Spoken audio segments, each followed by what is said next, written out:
15 বছর বয়সে আমার বিয়ে হয়। 10ম শ্রেণীতে ওঠার পরেই আমার বিয়ে হয়ে যায়। সাবালিকা হতে না হতেই বিয়ে নামের দায়িত্বটা আমার মাথায় বোঝা হয়ে পড়ে।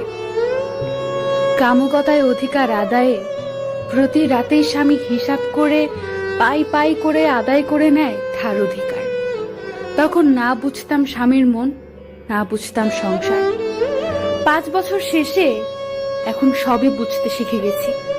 সংসারের কাজ, শ্বশুর শাশুড়ি এবং স্বামীর সেবা যত্ন করতে শিখে গেছি।